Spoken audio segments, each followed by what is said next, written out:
in the Rose Garden. Thank you very much, everybody. Please. Hope it's not too hot, but it's pretty warm. Thank you. So, we've had a big day in the stock market. Things are coming back, and they're coming back very rapidly, a lot sooner than people thought. People are feeling good about our country. People are feeling good about therapeutics and possible vaccines. But we're going to go over quite a bit, and maybe at the end we'll take some questions if we have time. It's not too hot. Today I signed legislation and an executive order to hold China accountable for its oppressive actions against the people of Hong Kong. The Hong Kong Autonomy Act, which I signed this afternoon, passed unanimously through Congress. This law gives my administration powerful new tools to hold responsible the individuals and the entities involved in extinguishing Hong Kong's freedom. We've all watched what happened. Not a good situation. Their freedom's been taken away, their rights have been taken away, and with it goes Hong Kong, in my opinion, because it will no longer be able to compete with free markets. A lot of people will be leaving Hong Kong, I suspect. And we're going to do a lot more business because of it, because we just lost one competitor.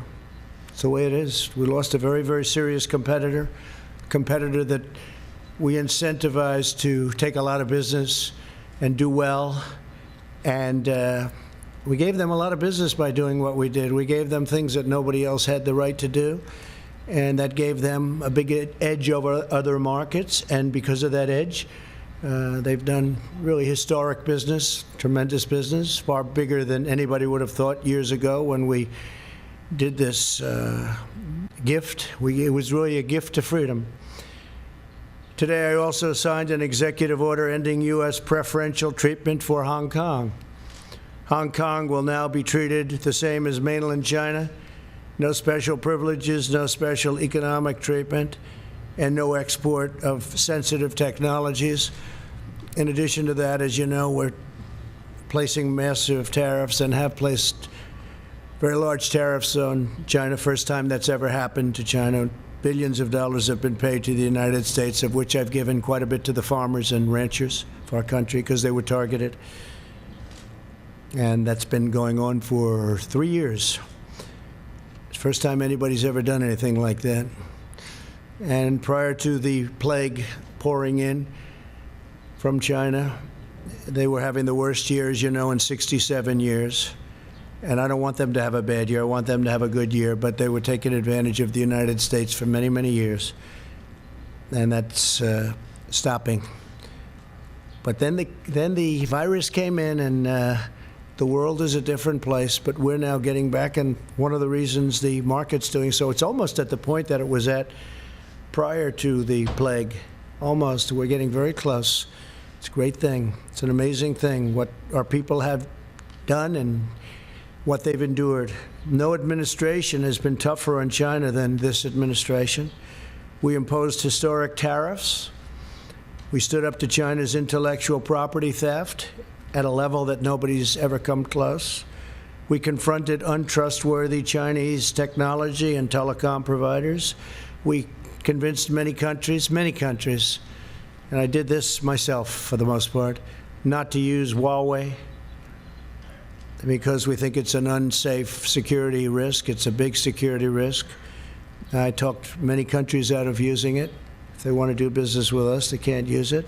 Just today, I believe that UK announced that they're not going to be using it. And that was up in the air for a long time, but they've decided. And you look at Italy, you look at many other countries.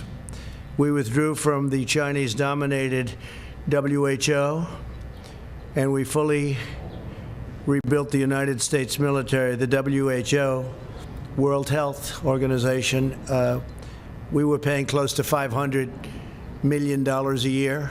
China was paying $39 million a year.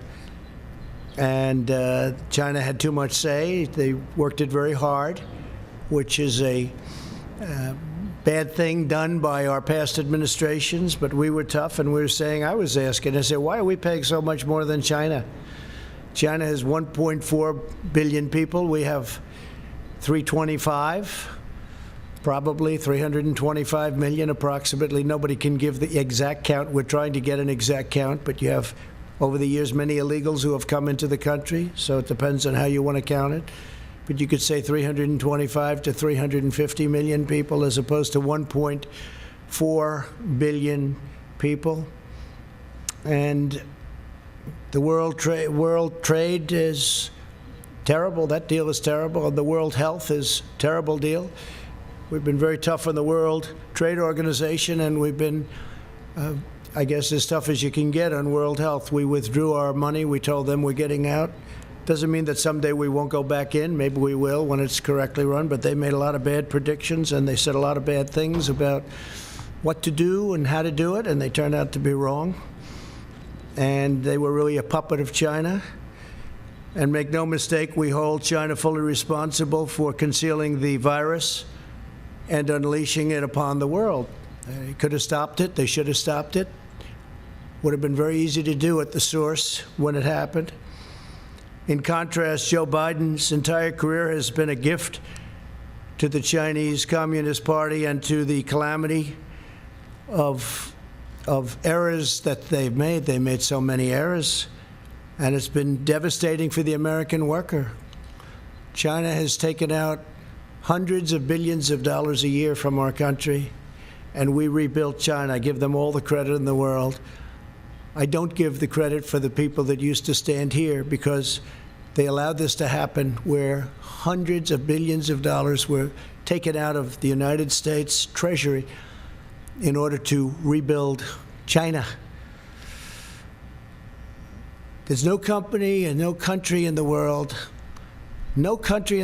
has ever ripped off the United States like the incredible job that they did on this country and the people that ran it.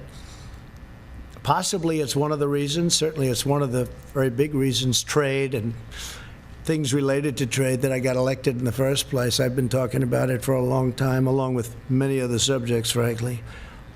Joe Biden supported China's entry into the World Trade Organization, one of the greatest geopolitical and economic disasters in world history. If you look at China, you look at the moment they joined the World Trade, they were flatlining for years and years and years and decades. And then all of a sudden they joined the World Trade Organization, and they went like a rocket ship. They were given all sorts of advantages. They were considered a developing country. As a developing country, they got tremendous advantages over the United States and other countries. And they took advantage of those advantages and then some. Biden personally led the effort to give China permanent most favored nation status, which is a tremendous advantage for a country to have. Few countries have it, but the United States doesn't have it. Never did, probably never even asked for it, because they didn't know what they were doing. As Vice President, Biden was a leading advocate of the Paris Climate Accord, which was unbelievably expensive to our country, would have crushed American manufacturers while allowing China to pollute the atmosphere with impunity. Yet one more gift from Biden to the Chinese Communist Party. They took all of the advantage away from us. They took everything away. They don't have oil. We would have had to close up tremendous amounts of our energy to qualify eventually, not too far into the future. We would have had to do things that would have been unbelievably destructive to our country, including the possible closing of 25% of our businesses. Think of that. And it was going to cost us hundreds and hundreds of millions of dollars for the privilege of being involved in the Paris Climate Accord. And you just have to look at what took place this year in Paris and France, where money was being sent to countries all over the world, and the people of France didn't want to take it, and they didn't, and they did a lot of rioting. They had their taxes raised. We would have had to raise our taxes, and it was a disaster. I've been given a lot of credit for what I did there. It took a certain amount of courage, I guess, because it sounds so nice, the Paris climate accord, but it wasn't good for us at all. America lost nearly 10,000 factories while Joe Biden was vice president. Think of that, 10,000 factories. He wrote something today, and he made a statement today that I wrote down, pretty accurate.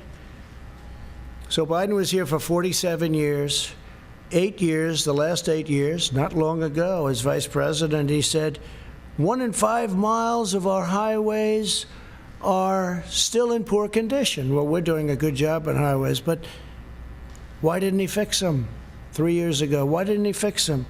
Tens of thousands of bridges are in disrepair and on the verge of collapse. Well, it's probably not a right number, but we have bridges that should have been fixed.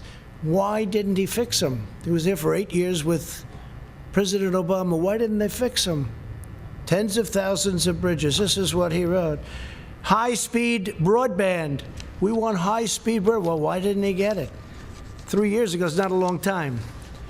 And he didn't do any of the things, but now he says he's going to be president, and as president, he's going to do all the things that he didn't do. He never did anything except make very bad decisions, especially on foreign policy. So Joe Biden and President Obama freely allowed China to pillage our factories, plunder our communities, and steal our most precious secrets. And I've stopped it largely, but I've stopped it. And it wasn't easy, because you talk about a certain power of the telephone and the calls, where they would call and say, no, we don't want to do that. And other countries would call on behalf of China, but I did it. I did what has to be done. And you just take a look at what's gone on, and take a look at at the numbers where they devalued their currency in order to pay the tariffs. Now the Democrat Party is calling for defunding of our military. Think of that, defunding. They want to defund our military when China is building a massive military. They're building a massive military, and Biden wants to defund our military. And the world needs American strength right now more than ever, and we've got it. We've got now, soon, as all this equipment comes in, all made in the USA, we've got the newest, most incredible weapons anywhere in the world. We have the best tanks, the best ships, the best missiles, rockets. We have the best of everything. We have the best fighter jets, the F-35, the F-18. All of these assets are being built. Tankers, incredible tankers, bombers. Hope we don't have to use them.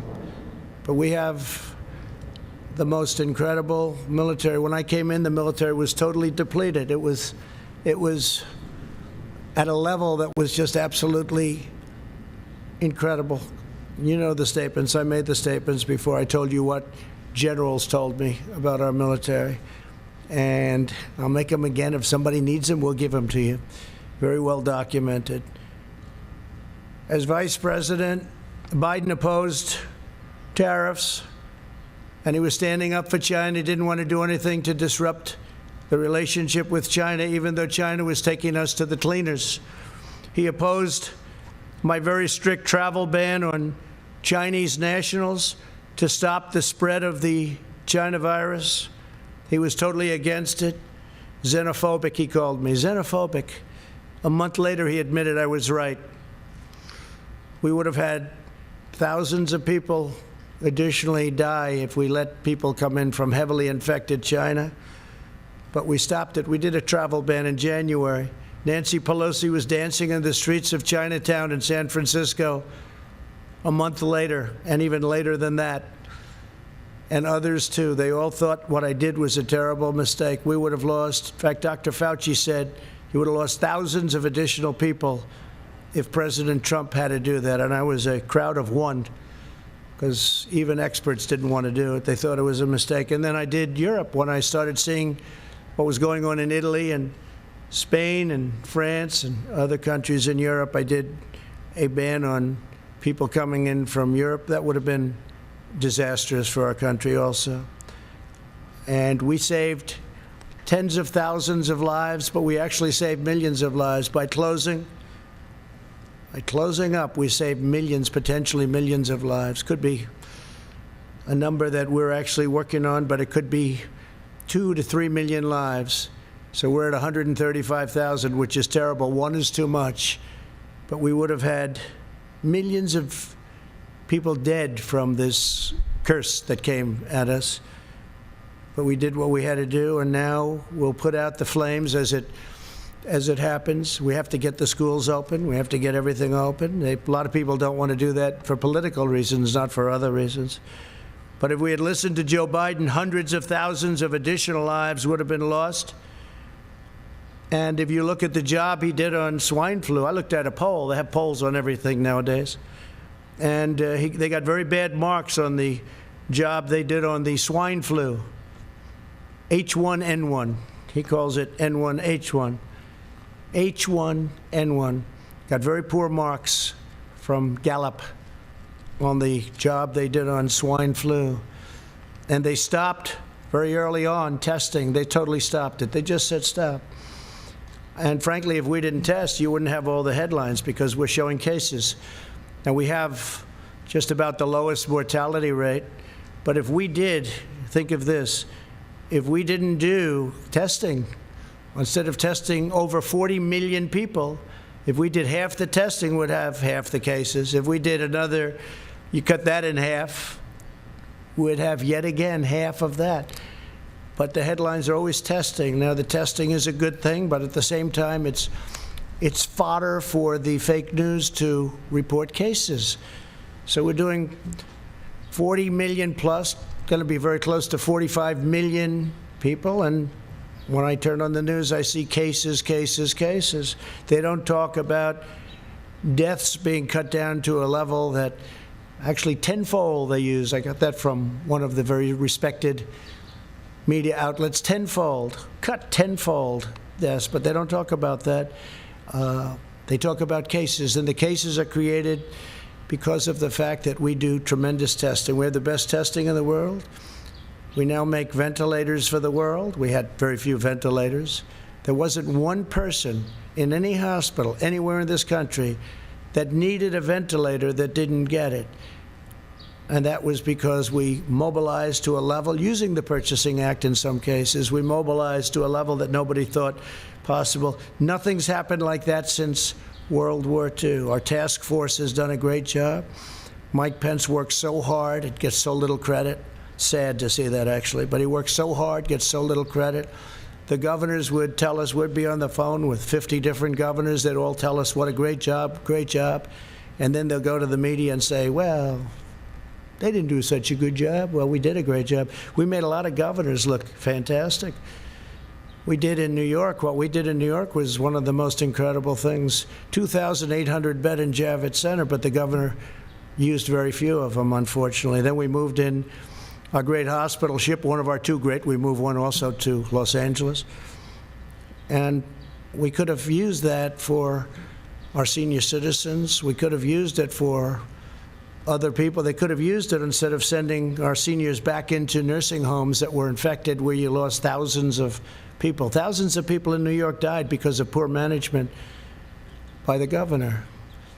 And it's a very sad thing to see, and very sad to watch, and very sad to look at those statistics. But we have an incredible Javits Center that we built with thousands of beds. I think it was 2,800, all ready to go. And they could have sent people there, or they could have sent senior citizens there instead of sending them into the nursing homes. And after all of that work and getting it done, the Army Corps of Engineers, I mean, the job they did was incredible. They built it in a matter of days. When it was all completed, FEMA, everybody was there, doctors. We ended up getting doctors. They said, we can't man it. I said, so we'll man it and woman it. And that's what we did. We brought in doctors, nurses, everything. We're all set. We said, where are the people? They didn't send the people. Very few people came in. They could have sent them into the Javits Center. They could have sent them to the hospital ship, which was virtually unused, but we were there.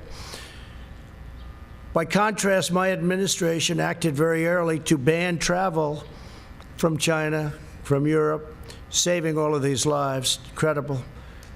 And I want everyone to know, I want every citizen to know that we're using the full power of the federal government to fight the China virus and to keep our people safe.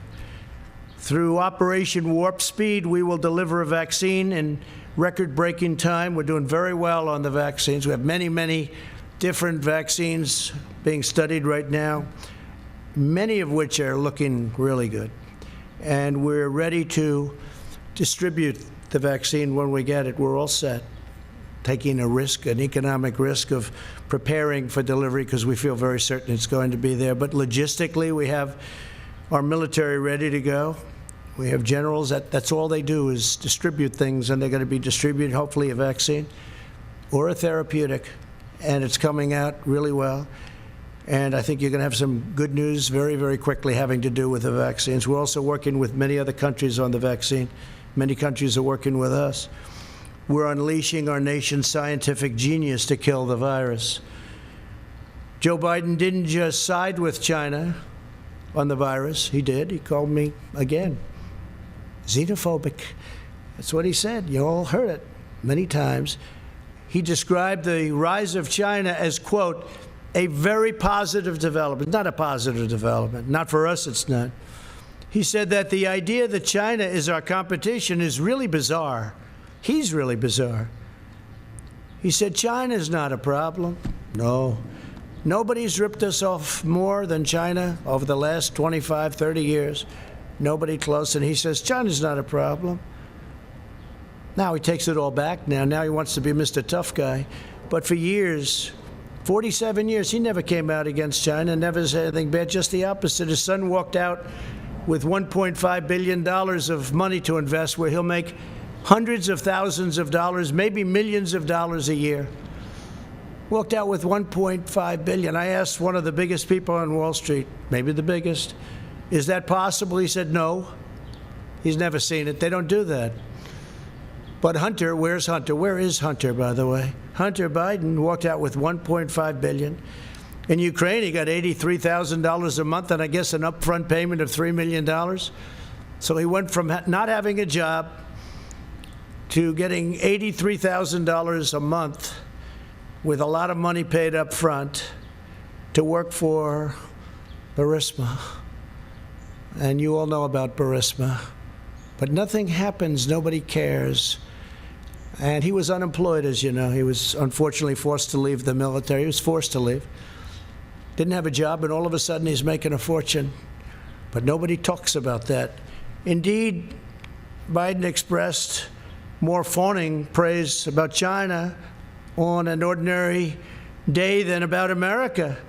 On the 4th of July, the last Independence Day, Biden attacked the United States and said we had, quote, never lived up to the ideals of our fathers, our forefathers, or our founding fathers, those founding ideals. And yet he enthusiastically stated that China is a great nation and we should hope for its continued expansion.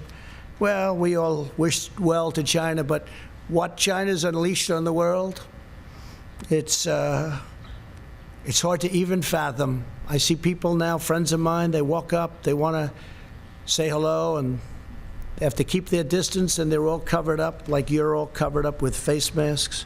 It's a different world, but we're coming out on top. Biden sides with China over America time and time again.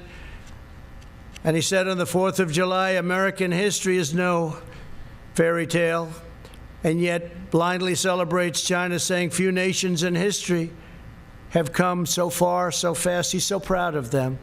He's so proud of them. Now Joe Biden is pushing a platform that would demolish the U.S. economy, totally demolish it. So we built the greatest economy in the history of our country, greatest in the history of the world. That was a few months ago. Best unemployment numbers ever. Best for African American, Asian American, Hispanic American. Best for women, best for everybody. Best for young people that didn't have a high school diploma, didn't have a college diploma. They had a diploma, they were really in good shape. We built the greatest ever Stock market highest ever in history. We had 143 days of all-time stock market highs in just less than 3.5 years. And we had to close it down because we did the right thing by doing that. As I said, we saved millions of lives. But China was saying, this is incredible what's going on. China was, for the first time, respecting the United States. And now they want to do something that's much different, Joe Biden. So I've watched this, and I've watched it with great interest. We're building our economy again. I guess the stock market went up almost 500 points today, or something thereabouts. You'll check, but it was up a lot when I left. And our economy is coming back. We're almost at a level where, even though it's long before the very important, maybe the most important ever election of November 3rd, we're long before that, but we're close to record stock markets again, and NASDAQ hit an all-time high for the 16th time. Think of that, for the 16th time over the last month or so, for the 16th time. So one of our markets already hit an all-time high. Today, Joe Biden gave a speech in which he said that the core of his economic agenda is a hard left crusade against American energy. He wants to kill American energy. He wants to re-enter the unfair, one-sided Paris Climate Accord, which will destroy us, at the expense of many other nations who benefit. It was actually drawn, in my opinion, to take advantage of the United States, just like so many other deals are done to take advantage of the fools running the United States. But this would do nothing for the environment, but would cripple American industry while greatly helping China. He wants to impose massive energy taxes and job-crushing mandates to eliminate carbon from the United States economy. Let him define the word carbon, because he won't be able to. Obliterating American oil, clean coal, natural gas, and the natural energy resources that supply countless American jobs. Joe Biden put AOC, a young woman, not talented in many ways, in charge of his energy plan and the environment, essentially. Her and Bernie Sanders, who ran a lot of times for president, never made it. Good base, but that's about it. In other words, he wants to impose the Green New Deal on our country. When I first saw the Green New Deal, I thought it was a joke. I said, this will never go anywhere. Now they're trying to impose it. This will destroy our country and make us non-competitive with other countries. Don't forget, we're in competition with China and with many other countries throughout the world. We're in tremendous economic competition, including Europe, which has never treated us well. The European Union was formed in order to take advantage of the United States. They formed, and they take advantage of the United States. And I know that. They know I know that. But other presidents had no idea. Last week, Joe Biden released his unity platform, developed with socialist Bernie Sanders, describing what he would do if elected president. The Biden-Sanders agenda is the most extreme platform of any major party nominee, by far, in American history. I think it's worse than actually Bernie's platform. It's gone so far right. And he's doing that because he's begging for that vote. But one of the things I just asked my people to do is just draw up for me, just quickly, some of the things that we've been hearing about over the last couple of weeks. And these are actual key elements of the Biden-Sanders unity platform. Abolish immigration detention. No more detention. You come in here illegally, no more detention. Stop all deportations. So if we get a MS-13 gang member, which we've taken out of our country by the thousands, brought them back to Honduras, Guatemala, can't do that anymore. El Salvador, can't do that anymore. Stop all deportations. In other words, we'll take all of these people, many of whom are in prison for rape, murder, lots of other things, and prosecution of illegal border crossers. Oh, okay, they come in illegally and we have to stop the whole process. Support the deadly sanctuary cities where many of these people are protected better than the American citizen is protected. Incentivize illegal alien child smuggling. Give it an incentive, because if you look at what they're saying, that's exactly what they do. Incentivize illegal alien child smuggling. They're incentivized by what this plan calls for. Expand asylum for all new illegal aliens. How about that one? All new illegal aliens. Expand asylum. Cancel all asylum cooperation agreements in the Western Hemisphere. Well, we have agreements with Honduras, Guatemala, with El Salvador. We have great agreements where when Biden and Obama used to bring killers out, they would say, don't bring them back to our country. We don't want them. Well, we have to. We don't want them. They wouldn't take them. Now with us, they take them. Someday I'll tell you why. Someday I'll tell you why. But they take them, and they take them very gladly.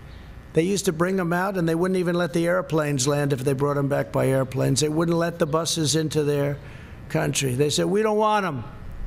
I said, no, but they entered our country illegally, and they're murderers, they're killers in some cases. And they said, nope, we don't want them. They'd turn the bus around, they'd turn the plane around, then they'd land in the United States, and who knows what happened to them. But it wasn't good.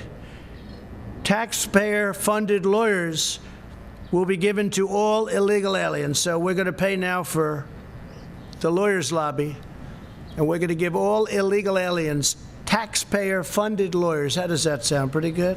In other words, come in here illegally, we're going to give you free legal advice. We'll take you up to the Supreme Court as much as possible. Abolish immigration enforcement against illegal workers. Think of that. Abolish immigration enforcement. They're going to abolish immigration enforcement. Well, basically, as you know, what they're going to do is they're going to rip down the wall. They're taking it down. They want to take down the wall, which we fought hard for. We're up to 259 miles right now of great, powerful wall that's really working, because if you look at the numbers, in addition to the fact that Mexico, for various reasons, has 27,000 soldiers on our southern border to keep people out of our country. And I appreciate it. We had a great meeting last week with the president of Mexico, great guy, friend of mine, become a friend of mine. A lot of people thought that couldn't happen because we're very opposite in terms of our views, maybe even in terms of our temperament, but he's a great guy and he's a friend of mine, and they've been terrific. Mexico has been terrific. 27,000 soldiers on our border, Mexican soldiers, and we have great, great numbers. We get rid of so many different things. Catch and release is gone. So many different things have taken place. We used to catch them, take their name, and release them into our country. We don't do that anymore. We now release them back where they came from. Sometimes we'll bring them back to their country. Grant work permits for illegal aliens. So if you come in illegally, you get a work permit. People that live here don't get work permits, in many cases. Provide taxpayer subsidies and welfare for illegal aliens and new immigrants. So we want to provide taxpayer subsidies and welfare for people that come into our country illegally, illegal immigrants. They want government health care for all illegal aliens. This is part of their plan. I'm not making this up. This is all down in their plan from last week. And this is good compared to what I heard today. Federal student aid and free community college for illegal aliens. What do you think about that? Federal student aid and free community college. We're going to have every person in the world pouring into our country from all over the world. And by the way, the wall was so timely because it stopped people coming in from heavily infected areas of Mexico. If we had that, we would be in trouble like you wouldn't believe. You wouldn't believe. And remember, cases is different than deaths. And cases we give you because our testing is the best in the world. And by the way, by far the most. 45 million. Find out which country tested 45 million people. If China, if Russia, if India tested 45 million people, or if they did tests like we did, check out how many cases they'd have. But it's still, we've done a great job, get no credit for it, and I don't want the credit. I want the people that have done this great job, the people that have done such an incredible job on building the ventilators and doing the testing and building a testing platform that's been amazing. We have many platforms. Many companies have come up with different forms of tests. When we started, there was no such thing. Sign new immigrants up for welfare immediately. This is Joe Biden. So they walk off and they come in and they put a foot into our land, and we sign up new immigrants up for welfare. We sign them up immediately.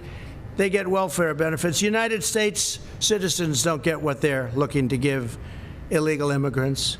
Think of that. Sign up. It's hard to believe I'm even reading that. New immigrants for welfare immediately. Not to mention the cost of this, which is incalculable. The cost of this is so crazy. End requirement for immigrant self-sufficiency and maximize their welfare. Now, this is us writing this. Who's not coming to the United States? Every person from South America is going to pour in. Every person from other countries, they're going to be pouring in. End requirement, think of that, for immigrant self-sufficiency. And remember to maximize welfare. So we're giving a maximum. Then we have massively expand immigration during a global pandemic, taking jobs from unemployed Americans. End all travel bans, including from jihadist regions. So now we have travel bans. A lot of you said I didn't get the travel ban, and you were wrong. We got the travel ban. We lost in the Ninth Circuit. We lost again in the Ninth Circuit, and then we won in the Supreme Court. We have a very strong travel ban. And we don't want people that are going to come in and blow up our cities, do things. And frankly, with the liberal Democrats running the cities that we do have, where they do have problems, maybe they wouldn't mind, but I would mind, and the people of this country mind. So listen to this. End all travel bans. He's talking about the ban that I won, that everybody said I didn't win. They said I didn't win because in the lower court we lost, that we lost in the appellate division, and then we won in the Supreme Court. So he said he lost, and they're right at the lower level. But in the meantime, we won in the Supreme Court. So it's in effect, but they didn't say that. They said he lost, which again is fake news, but that's the way they do it. So end all travel bans, including from jihadist regions, they specify that. Grant mass amnesty. Everybody gets amnesty, mass amnesty. Think of that. And this is create a roadmap to citizenship for massive, massive numbers. And we're not talking about DACA, because I'm going to take care of DACA much better than the Democrats did. The Democrats had their chance, and they blew it. But we're going to take care of DACA, because I'm going to be doing, in the not too distant future, pretty soon, I'm going to be signing a new immigration action, very, very big merit-based immigration action that, based on the DACA decision, I'll be able to do. Vastly expand low-skilled immigration to the United States. So they want a lot of people come in with low skills. I like merit. Think of that. Vastly expand low-skilled immigration to the United States. These are the things that are in the plan. This is Biden. Biden's gone radical left. Increase refugee admissions by 700%. Huh. That's a lot. By 700%. Nobody's ever heard of such a thing. Increase refugee admissions by 700%. Abolish law enforcement as we know it. I think the police do an incredible job in this country. And you're going to have a rogue, terrible cop on occasion, like you do in any industry, in any business, in any profession. But I think they do an incredible job. Abolish law enforcement as we know it. End cash bail. No bail. Just, we let you right out. Look at what's happened to New York. Crime is up, shootings are up at numbers that nobody's ever seen before. Look at Chicago, what a disaster. And we're waiting for them to call us, because we're all set to go. We have the FBI, we have Homeland Security, we have everybody ready to go. We have the National Guard. They're all ready to go. End cash bail, releasing dangerous criminals onto our streets. Cash bail. New York just did that. Other places have done it. They haven't turned out too good. Abolish completely the death penalty. And I know there's a lot of debate on the death penalty, and there has been for a long time, but sometimes you use the death penalty, depending on the crime. You know what happened today with regard to the death penalty. Appoint social justice prosecutors in order to free violent criminals. So they want to appoint social justice prosecutors to free violent criminals. End mandatory minimums. And that's by empowering judges to determine appropriate sentences, by fighting to repeal mandatory minimums at the federal level and give states incentives to repeal their mandatory minimums. We could go on for days. Incentivize prison closure. So they want to close our prisons. They now want to abolish. They want to abolish our police departments. They want to abolish our prisons, I guess. Incentivize jail and prison closures as populations decline. Ensure the resources saved are invested directly into those communities. So they want to close them rather than have them for some very bad people, people that are not going to behave when they get out. You see that in New York. They allowed a lot of criminals out, and those criminals are causing havoc. And then they got rid of their incredible and legendary crime squad. And bad things are happening in New York. Bad things are happening. I love New York. I hate to see what's going on. End solitary confinement. Free federal housing for former inmates. So federal housing now can go to inmates, former inmates. Rejoin Paris Climate Accord and seek an even higher level of restrictions. Oh, I didn't notice that. Oh, I see. So they want to rejoin the Paris Climate Accord, and they want to seek an even higher level of restriction. In other words, make it worse than it was. Mandate net zero carbon emissions for homes, offices, and all new buildings by 2030. That basically means no windows, no nothing. It's very hard to do. I tell people when they want to go into some of these buildings, how are your eyes? Because they won't be good in 5 years. And I hope you don't mind cold office space in the winter and warm office space in the summer, because your air conditioning is not the same as the good old days. Mandate zero carbon emissions from power plants by 2035. Zero. We're talking about zero. Nothing can go in the air. Mandate net zero carbon emissions by 2050.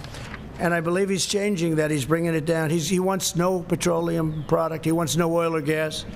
I don't think Texas is going to do too well. They're going to get rid of about 7 million jobs if you go by the Biden plan. I don't think that Oklahoma, North Dakota, Pennsylvania, you're going to be too happy with that, and many other states, Ohio.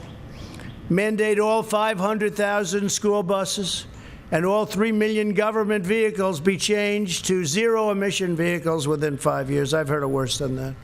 Install 500,000 taxpayer-funded charging stations nationwide. Here's a bad one, really bad one. End school choice. There is nothing that the African American community wants more than school choice. And mothers and fathers are going to be very happy to see him be defeated just on that alone. End school choice. So Joe Biden wants to end school choice. End tax credit scholarships serving disadvantaged students in 26 states. Oppose 14 million Americans with education savings accounts. And get rid of school choice, having to do with school choice. Eliminate school choice in Washington, D.C. You know what they've done in Washington. They have some incredible example right here. Example I know of one example. I think they have a number of them, but one is incredible. Abolish all charter schools. Charter schools are doing great. Ban funding for charter schools in poor neighborhoods. We don't want charter schools in poor neighborhoods. Well, that's not fair. Abolish educational standards. Abolish in the suburbs. You're going to abolish the suburbs with this. Enforce Obama-Biden's radical AFFH. That's the AFFH regulation that threatens to strip localities of federal affordable housing funds unless they change their zoning laws to fit the federal government's demands. So what you have, I mean, I've been watching this for years in Westchester, coming from New York. They want low-income housing built in a neighborhood. Well, I'm ending that rule. I'm taking it out. So I spoke with Ben Carson the other day. We're going to be taking it out. I've watched that whole thing go, and now they want to make it twice as bad in the suburbs. In the suburbs. Mothers aren't happy about that. Fathers aren't happy about that. They worked hard to buy a house, and now they're going to watch the housing values drop like a rock, and that has happened. Drop like a rock. So we're not going to do that. We're going to do the exact opposite. Probably there has never been a time, and this is just a few, it's much worse than that. We did this very quickly. It's probably never been a time when candidates are so different. We want law and order. They don't want law and order. We want strong, closed borders with people able to come in through merit, through a legal process. They don't want to have any borders at all. They're going to rip down the wall. It was hard to get that built, and now it's almost completed. It'll be completed by a little after the end of the year. They want to rip it down, and it's had such an impact. It's incredible. It stops trafficking, human trafficking of women and children, but women mostly. Human trafficking, one of the worst things ever, all at a level that it's never been at because of the internet. You wouldn't think, you think of it as an ancient statement. You wouldn't think that's possible today, but it's human trafficking of women and children. And they want to let that continue. The wall has stopped it so much because they will go over to a section where there aren't people, not an entry point, and they'll make a left into the United States. They're on their way. They can't do that anymore. We have a 30-foot wall that goes 6 feet into the ground. It stops a lot of the tunneling because they're pretty good at tunnels. But we watch the tunnels, and we have equipment for that. But you can't make a left anymore and come into the United States loaded up with human traffic. So they want to take down the wall. They want to have open borders. Think of open borders today, though, with the pandemic. I mean, the timing is sort of interesting, but with the pandemic. So there's never been a time when two candidates were so different. I mean, I've seen races where it's like the same exact platforms. I'm even talking about essentially Democrat, Republican. There's not that much difference. There's a little difference, but there's not much. You choose one because you like the way they look, you like the way they sound, you like the way they talk. You like something about one and you don't like the other. But there's, there's never been a difference. Here's one of the greatest differences. This is without question the single biggest difference if you want law and order. For instance, I enacted recently when I saw all that was going on with federal monuments. We don't have the right to do states, although we're trying to find it. But with the monuments where they wanted to rip down Andrew Jackson, they wanted to rip down George Washington. They were actually heading over to the Jefferson Memorial, if you can believe that. But this has been going on, and I found an act that we've used, and we have many, many people in jail right now. Many, many people in jail all over the country because they tried to destroy, or in some cases got it down, a federal statue or monument. We haven't had anybody making a move since I enacted this. I signed an executive order a couple of weeks ago, and it says very simply, 10 years in jail. You do it, 10 years in jail. The amazing part is we were able to catch everybody because thanks to all of you on television, we appreciate it. But we have their pictures. We have the man standing Andrew Jackson's horse. We have the man standing by General George Washington. We have everybody standing. They were going to go for the Emancipation Proclamation, Abraham Lincoln, standing with a young man who was being freed. And we said, we're going to do something. We can't let this happen. Now, it could be removed at some point. You go through a process, a legal process, go through Congress, whatever. I understand that. At the same time, some people like these statues and monuments, but it can be removed, but you have to go through a legal process. So they were going to have 20 to 25,000 people that night. Nobody showed up. Nobody. You know that because you were disappointed to see that.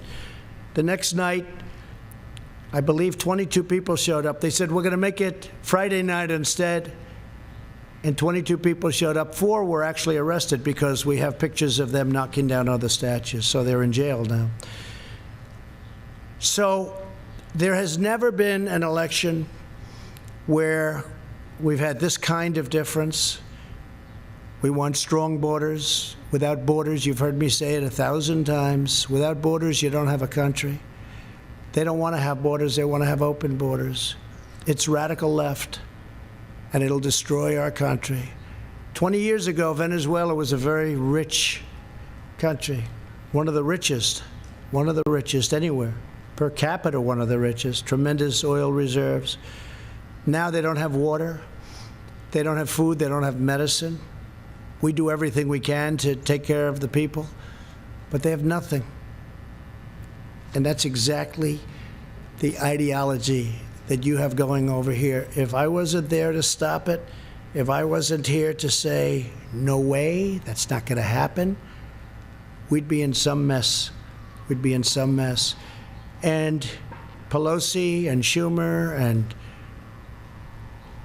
Bernie and Joe, they'll never stop it. They don't have the power, the strength to stop it. It's beyond them. But we do. So there's never been a time like this where you've had an election of people so different. Okay, a couple of questions. Yeah, please, go ahead. Sir, you just spent the better part of an hour explaining why Americans should choose you and not your opponent. Yesterday you said on Twitter, be careful what you wish for. I guess the question is, do you see yourself as the underdog in this race? Do you see yourself losing in the fall? No, I don't. I think we have really good poll numbers. They're not suppression polls, they're real polls. You look at the intercoastal in Florida, you look at the lakes, you see thousands of boats with Trump signs, American signs. You've got the Trump-Pence sign all over. You look at what's going on, you look at bikers for miles and miles riding up highways proudly with their signs. Look, we won a race where it was the same thing, 2016. We had polls that were fake. They turned out to be fake. Not all. A couple of them got it right.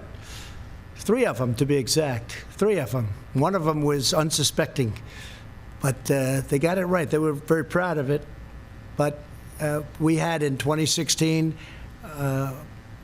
something even more so, but we got in, and we had 306 to, I guess, 223, which was a tremendous margin of difference. You remember they all said he cannot get to 270. I went to Maine a number of times where we just freed up lobster fishing and fishing.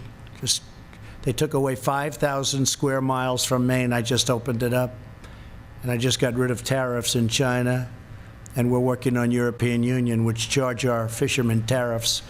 And I said, you're not going to do that. So we freed it up for Maine. But if you take a look, we went up there recently. There were crowds, thousands of people lined up going over to a factory where we were opening up for. We're making swabs, a beautiful big new factory making swabs. I think that the enthusiasm now is greater, and maybe far greater than it was in 2016. I think a lot of people don't want to talk about it. I think they're not going to say, hey, I'm for Trump, I'm for Trump. They don't want to go through the process, and I fully understand that because the process is not fair. The media doesn't treat us fairly. They never have, and perhaps they never will, but maybe they will when we turn this around for a second time, and it's going to happen very quickly. When we turn it around for a second time, maybe they will. I think we're doing very well in the polls, And I think you have a silent majority, the likes of which this country has never seen before. This is a very important election. We've done a great job. We had to turn it off, as I said, turn it off, and now we've started it again. As you know, they announced 2 weeks ago record job numbers, almost 5 million people. And that beat the last month, which was also a record, 2.8 million people. Nobody's ever done what we've done, and now we're doing it twice. And I think by Election Day, you're going to see some incredible numbers. The third quarter is going to be really good. Fourth quarter is going to be great, but next year is going to be one of the best economic years. So hopefully I'll be able to be the president where we say, look at the great job I did. This point? I think great. I think we have a great chance. I think we're going to have a lot of people show up. I'm very worried about mail-in voting because I think it's subject to tremendous fraud and being rigged. You see that Paterson, New Jersey, where I believe it was 20% of the vote was fraudulent. It was all sorts of things happened. I understand a mailman was recently indicted someplace for playing games with the mail-in ballots. You'll have tremendous fraud if you do these mail-in ballots. Now, absentee ballots are okay, because absentee ballots, you have to get applications, you have to go through a process. If I'm here and I vote in Florida, you get an absentee ballot, but you have to go through a process. Absentee ballots are great. But mail-in voting, where a governor mails millions of ballots to people all over the state, California, millions and millions of ballots as an example, and then they come back, they don't come back, who got them? Did you forget to send them to a Republican area or a Democrat area, I guess you could say? But if you take a look at all of the unbelievable fraud that's been involved with mail-in voting over the last even short period of while, but look at Paterson, New Jersey. It was a massive error and a massive miscalculation, and there was incredible fraud. Look at the city council, what's happened to it. This is one place, but you have many places, and they're all over. Yes, please. Thank you, sir. I want to know, when's the last time you spoke with President Xi of China, and do you plan to speak with him in the near future? No, I haven't spoken to him. Well, no, I don't. I have no plan to speak to him. Yeah, And please go. Thank you. Thank you. So, do you want to do a follow-up? Yeah, I don't mind. Okay, yeah. Is it okay? Yeah, go ahead. Yeah. I just wanted to know, Ruth Bader Ginsburg was hospitalized today with an infection. Wanted to know if you had any reaction to that news. No, I wish her the best. I hope she's better. I didn't hear that, actually. She was just hospitalized? No, that's too bad. No, I wish her the best. Okay. She's actually giving me some good rulings. Okay? So you know that, right? People were surprised. No, I wish her the absolute best. Please. Thank you, Mr. President. So you were mentioning the travel bans, and I wonder, when do you plan to review that? Because the European countries are the situation is under control, much a better place than the U.S., and there is no ban for other hotspots like Russia and India. So what will be the criteria to change that? And another question. Well, you know, we've banned for Europe, and at some point that'll come off, and we're dealing with them all the time. The relationship's very good. They just don't treat us very well on trade. They have been very unfair to us over many, many decades, and we're doing that. It's very easy to solve. I was all set to solve it, actually, and then we got hit with the plague.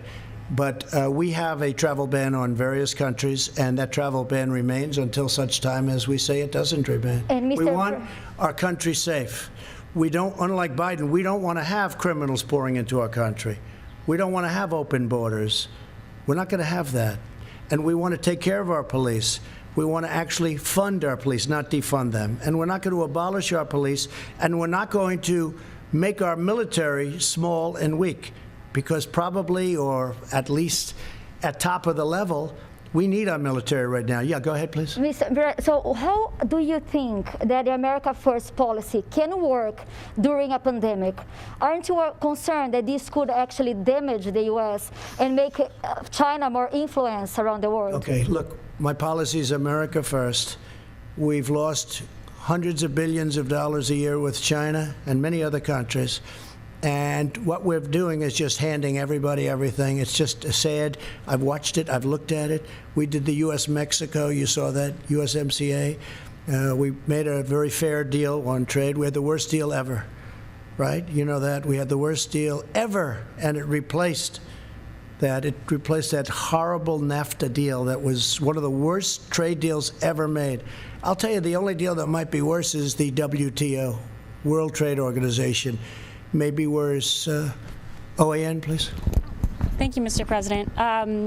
Your administration has taken tangible steps to ensure that Chinese companies are not taking advantage of our U.S. stock markets, our trade.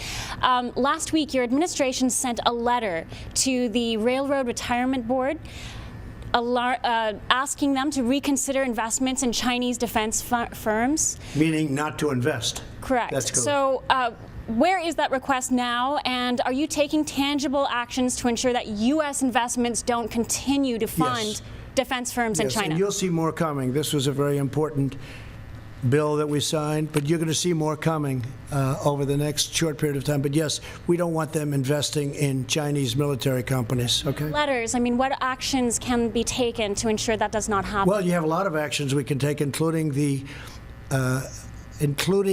increase. You know, right now people don't know China's paying a lot of tariffs. We made a China deal, and they bought just, I think, the third highest amount of corn ever in world history. They just bought from us the highest amount, which is great for our farmers.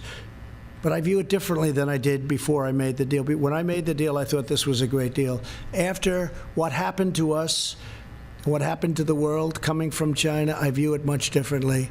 But we can impose massive tariffs on China if we want, and other countries if we want. And we'll see. We just want to be treated fairly. We want a level playing field. Our farmers were never treated properly by anybody, and they were targeted by China. You know, I paid our farmers $28 billion over a 2-year period because they were targeted to that amount of money, to that exact amount of money, 28.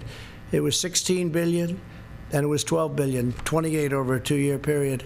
And we gave $28 billion to our farmers. That's why they're all here. And now they're doing very well. Our farmers are doing very well because we made really great trade deals. USMCA just kicked in.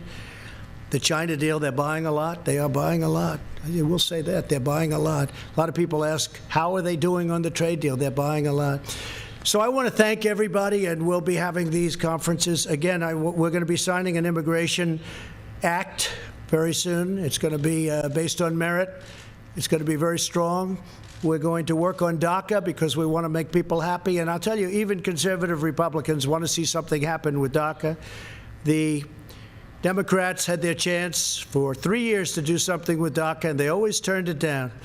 They always turned it down. They used it as politics. I'm using it to get something done. But we'll be signing a very powerful immigration act. It'll be great. It'll be merit-based. The country's tried to get it for 25 or 30 years. It'll be strong on the border, but you'll come in legally, and you'll be able to come in legally. And very importantly, we'll be taking care of people from DACA in a very Republican way. Republicans, I've spoken to many Republicans, and some would like to leave it out, but really they understand that it's the right thing to do. So we're going to be taking care of DACA. We will be doing for DACA what the Democrats had a chance to do, and they never did it. Okay? Thank you all very much.